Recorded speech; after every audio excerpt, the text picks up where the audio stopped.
소중한 우리 미니에게 이름을 지어주기로 했어요. 항상 재미를 주니까 어때? 잼미니? 뭐?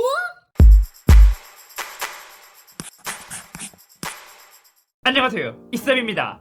오늘은 아이패드 미니 6입니다. 이번 키노트에서 아이폰 13보다 훨씬 더 관심 있는 제품이 개인적으로 아이패드 미니 6였어요. 왜냐면 얘는 매년 출시되는 게 아니라 2년 만에 출시했고 그것도 한 5년 만인가 6년 만에 거의 풀 체인지된 모델이었기 때문이죠. 그렇기 때문에 아이폰보다 얘를 더 빨리 직구를 했고 오늘은 간단히 언박싱과 첫인상에 대해 살펴보도록 하겠습니다. 이번에 특이한 건 아이폰 13은 공개되자마자 한국 출시일도 같이 공개가 되었지만 이번 미니 6는 아직까지 한국 출시일이 공개되진 않았습니다. 그렇기 때문에 뭐 지금 당장 출시하기보다 조금 시간이 더 걸리지 않을까 싶거든요. 하지만 가격은 이미 공개가 되었습니다. 제일 저렴한 모델이 64만 9천원부터 시작하고 가장 풀옵션은 100만원 근처. 이제는 미니 가격도 미니가 아니죠. 그리고 한 가지 아쉬운 점이 있다면 가장 기본 엔트리 모델이 64기가부터 시작한다는 점이에요. 심지어 얘가 5세대 와이파이 모델과 비교했을 때 14에서 15만원 정도 인상된 가격인데 용량은 그대로 들어갔습니다. 아이폰 13은 전 라인업이 기존에 비해 용량이 2배 더 증가되었지만 아이패드 미니는 용량이 증가하지 않았다는 게 굉장히 아쉬워요. 요즘 시대에 64기가면 절대 큰 용량이 아니죠. 그리고 박스에서도 다른 점이 있습니다. 애플에서 아이폰 13은 환경을 위해 비닐을 제거한다고 했지만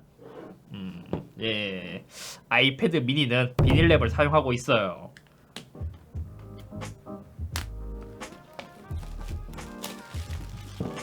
박스 사이즈도 진짜 작다. 거의 제 얼굴과 비교했을 때 제 얼굴보다 조금 더 크나요? 오. 그리고 여기서 아이폰을 뜯었을 때와 차이점이 있습니다. 아이폰은 박스를 개봉하게 된다면 뒷면, 그 후면이 뒤쪽으로 올라와 있지만 아이패드는 전면이 위쪽으로 올라와 있어요. 그렇기 때문에 아이폰은 안쪽 박스에 보면 카툭티 부분이 안쪽에 파져 있거든요. 그에 비해 아이패드는 이제 전면이 위로 올라와 있기 때문에 그냥 이렇게 평평하게 되어 있는데 와 근데 진짜 작다. 한 손에 그냥 잡히는데요? 뒤에도 여기 카툭티 여기 파져 있고 뭐 이런 설명서 필요 없지? 20W 충전기 그리고 C2C 케이블이 들어있어요. 와 이건 참 희한하네. 아이패드 미니조차 C타입인데 아이폰은 언제까지 라이트닝을 고집하는 거야.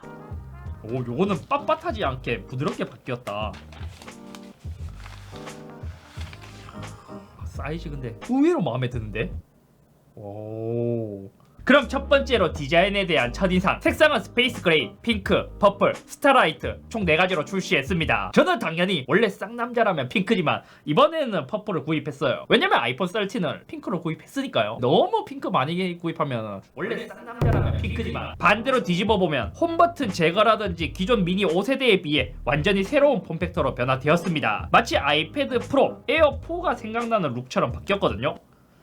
지금 제가 집에서 사용하고 있는 에어4와 비교를 하면 거의 사이즈 빼고는 완전히 동일하죠. 와 근데 이렇게 보니까 미니가 진짜 작기는 작다. 후면에도 진짜 아빠와 아들을 보는 것 같은 그러한 느낌이죠. 야 근데 색이 에어4보다 퍼플이 더 마음에 드는데요. 그리고 이번 미니에서 크게 달라진 점이 있습니다. 보통 왼쪽을 보거나 아니면 오른쪽을 보게 되면 잠금 버튼이나 볼륨 업다운 버튼이 있지만 이번 미니에서는 그것이 사라졌어요. 대신 달라진 것은 오른쪽에 여기 애플 펜슬을 충전할 수 있는 단자가 새롭게 추가되었습니다. 그래서 이번 미니 6는 애플 펜슬 1이 아닌 2를 지원해요. 여기서 딱 연결하면 이 반대로 했구나. 다시 근데 이것도 막 그렇게 신기한 건 아니에요. 왜냐면 애플 펜슬 2가 출시된 지 꽤 되었으니까요. 그래서 애플 펜슬 2를 지원하기 위해서 이제 여러가지 안쪽에 단자를 모두 우겨 넣다 보니까 좌우에 볼륨 버튼을 탑재할 수 없었고 그럼 이 볼륨 버튼이 어디로 갔냐? 여기 상단 왼쪽에 볼륨 버튼, 오른쪽에 잠금 버튼이 위치해 있습니다. 그래서 세로로 쓸 때 볼륨을 조절하려면 왼쪽에 이렇게 눌러야 한다는 번거로움이 있지만 사실 아이패드를 많이 쓰다 보면 그냥 이렇게 내려서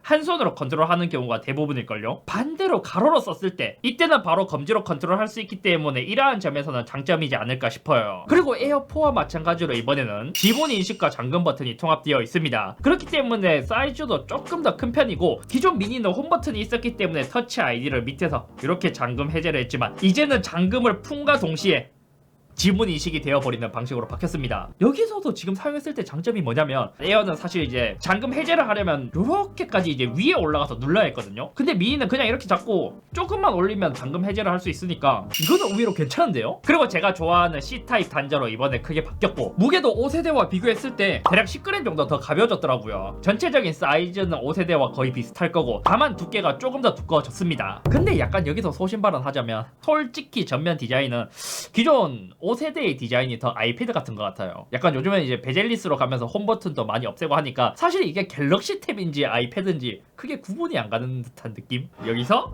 통수 맞은 겔텍과 비교하면 내부 스크린을 제외한다면 거의 비슷해요. 그래서 뭔가 저는 기존의 디자인이 더 아이패드 같았다랄까요? 다음은 디스플레이에 대한 첫인상. 앞서 말했다시피 홈 버튼과 베젤이 굉장히 얇아졌기 때문에 이로 인해 디스플레이에서 크게 변화가 생겼습니다. IPS LCD가 들어간 것은 동일하고 크기는 미니 5세대와 거의 비슷하거나 살짝 더 작아졌지만 베젤이 줄어들면서 디스플레이 사이즈는 기존에 비해 0.4인치가 더 커졌어요. 다만 이번에 비율이 좀 변경되었거든요. 이번에는 16대 10.5로 세로로 조금 더 길어진 비율로 변경되었습니다. 그래서 이것을 보면 미니의 포지션을 봤을 때 웹서핑이나 PDF나 이런 것을 즐기시는 유저보다도 휴대용으로 쓰면서 영상을 보시는 분들도 두루두루 좋아할 만한 화면비로 바꾼 것 같더라고요. 화면의 최대 밝기나 라미네이팅, 반사 방지는 모두 동일하게 탑재가 되어 있고 여기서도 아쉬운 점, 얘는 프로가 아니기 때문에 프로모션, 그러니까 110Hz 디스플레이가 탑재되지 않았습니다. 아직까지는 상위 라인업의 팅키를 방지하기 위해서 이렇게 탑재를 안 한 것 같은데 이게 120Hz를 지원하는 아이패드 프로를 쓰다가 얘를 써보면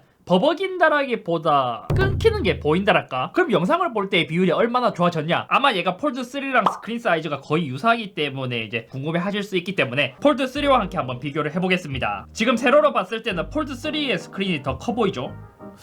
거의 비슷한가? 여기서 만약 이제 가로로 봤을 때 원래 아이패드가 렛터박스가 더 많이 생기는데 이번 미니 6는 렛터박스가 있긴 하지만 기존 아이패드에 비해서는 상당히 줄어든 모습을 볼 수 있습니다. 그리고 이번 미니 6에서 한 가지 이슈가 있더라고요. 바로 갤럭시 폴드 1에서도 있었던 것처럼 젤리 스크롤 이슈가 있었습니다. 빠르게 스크롤할 때는 크게 티가 나지 않습니다. 하지만 천천히 스크롤을 해보면 왼쪽에서 물결이 치는 모습을 볼 수 있죠.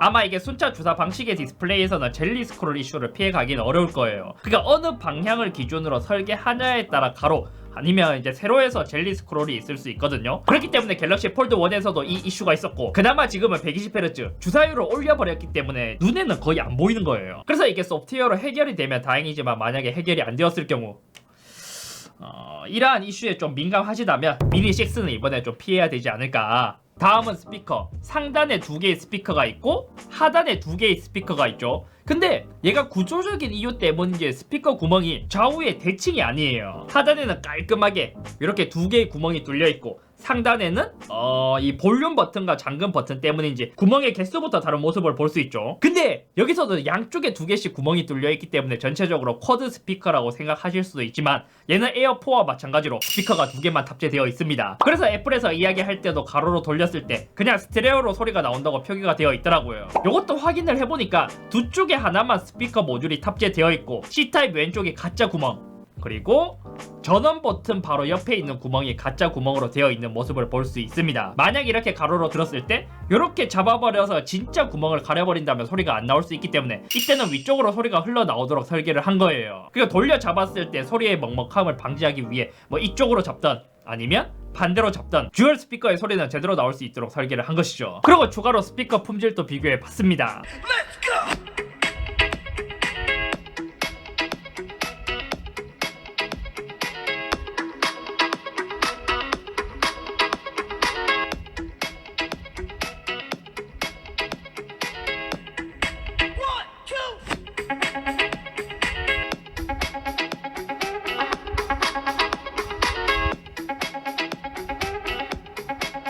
프로세서에 대한 첫인상. 얘는 아이폰 13과 동일한 애플의 A15 바이오닉을 탑재했습니다. 근데 여기서도 아이폰 13보다 더 좋은 점이 뭐냐면 그래픽, 그러니까 GPU가 프로 라인업에 탑재되었던 것처럼 코어가 한 개 더 탑재된 5코어 GPU로 되어 있습니다. 대신 램은 좀 짜게 일반 모델과 동일한 4GB가 탑재되어 있습니다. 게다가 아이폰보다 면적이 크다 보니까 발열 해소가 더 용이하기 때문에 실제 스펙은 아이폰 13 프로보다도 더 좋지 않을까 싶거든요. 요거는 제가 나중에 이제 추후에 테스트 해보도록 하고 첫인상이라고 참으려 했지만 못 참아서 벤치를 한번 돌려봤어요. 긱벤치 5부터 보자면 미니 5 대비 싱글과 멀티 점수가 매우 높아진 모습을 볼 수 있었습니다. 동일한 프로세서인 아이폰 13과 비교시 의외로 싱글은 9%, 멀티는 2% 하락했는데 이유를 분석해보니까 빅코어 클럭이 아이폰 13에 비해 미니는 조금 낮게 세팅이 되어 있더라고요. 뭐 그래도 안드로이드 플래그십 태블릿인 갤럭시 탭 S7 플러스와 비교를 하자면 싱글은 대략 64%, 멀티는 55% 더 빠른 수치를 보여줬습니다. 3D 마크 그 와일드라이프 익스트림 스트레스 테스트에서는 아이폰 13과 미니 6의 프로세서는 동일하지만 GPU 코어가 한 개 더 증가했기 때문에 최고는 2.5%, 최저는 12%, 안정성은 대폭 상승한 모습을 볼 수 있었습니다. 아마 코어 수로 인해 최저 점수가 꽤 올라갔고 기기의 면적이 넓기 때문에 발열 해소가 더 잘 되다 보니까 안정성이 더 증가한 게 아닐까 싶더라고요. 와, 근데 갑자기 궁금해서 갤럭시 탭 S7 플러스도 함께 돌려봤거든요. 물론 성능이야 2배 정도 차이가 있지만 갤럭시 탭의 안정성 자체는 그냥 미쳤더라고요. 그리고 마지막으로 카메라에 대한 변화. 카메라도 5세대에 비해서는 훨씬 많이 좋아졌거든요. 전면은 1200만 화소로 업그레이드 되었고 후면도 1200만 화소로 업그레이드 되었습니다. 그리고 쿼드 LED 트루톤 플래시까지 탑재가 되어 있죠. 전면은 센서 스테이지도 사용 가능하고 후면은 이제 카메라가 좋아졌긴 한데 이게 기존에 비해서 좋아졌다 뿐이지 최신 제품들에 비해서는 막 그렇게 좋아진 건 아니더라고요. 예를 들어 A15 바이오닉에서는 새로운 이미지 센서가 들어갔고 이로 인해 스마트 HDR4를 지원하는데 얘는 카메라 센서 자체가 구형이라서인지 스마트 HDR3밖에 지원하지 않는다는 점은 조금 아쉬웠습니다. 근데 어떻게 보면 또 태블릿에서는 카메라를 잘 안 쓰기도 하죠. 거의 뭐 문서 스캔을 하거나 뭐 일할 때 조금 쓰기는 하지만 저는 핸드폰처럼 메인으로 사용할 일은 많지는 않더라고요. 아무튼 오늘 여기까지며 생각보다 첫인상 미니6가 굉장히 괜찮은 것 같습니다. 가장 아쉬운 것은 120Hz이긴 해요. 만약 여기서 120Hz를 탑재했다면 젤리 스크롤 이슈도 없었을 것 같은데 젤리 스크롤이 거슬리시는 분들은 이제 미니6를 추천하기는 좀 어려울 것 같고 그나마 크게 민감하지 않으신 분들은 좀 괜찮을 것 같은 그런 느낌? 나머지는 아직까지는 다 만족스러워요. 특히 이 사이즈 자체가 한 손으로 들 수 있고 만약 핸드폰으로 사용하다가 조금 더 큰 화면으로 뭐 영상이나 책을 보기에는 너무 좋은 사이즈인 것 같은데요? 하지만 결국 작은 사이즈에 한계가 있다 보니 메인으로 일정 사이즈 이상의 좀 큰 태블릿을 반드시 써야 하는 분들에게는 미니가 좀 아쉬울 수 있습니다. 그러니까 이제 간편히 휴대용이나 서버용으로 쓰기에 가장 최적화된 태블릿이랄까요? 제가 아이패드 에어 4나 프로에 이제 12.9인치를 썼을 때 사실 얘를 메인으로 쓰기에는 화면이 커서 시원시원해서 좋긴 했는데 휴대성에서는 별로 좋지 못했거든요. 단순히 쓰기에는 프로나 에어4보다 더 만족스러운데요. 하루 동안 사용했을 때 가로로 이제 특히 볼륨 조절은 편하거든요. 근데 세로로 쓸 때가 적응이 잘 되진 않아요. 맨날 이렇게 하다가 손을 위까지 이렇게 올라가야 돼서 어떤 게 올라가고 어떤 게 내려가는지도 이게 간혹 헷갈리긴 하거든요. 볼륨 조절은 조금 아쉽네.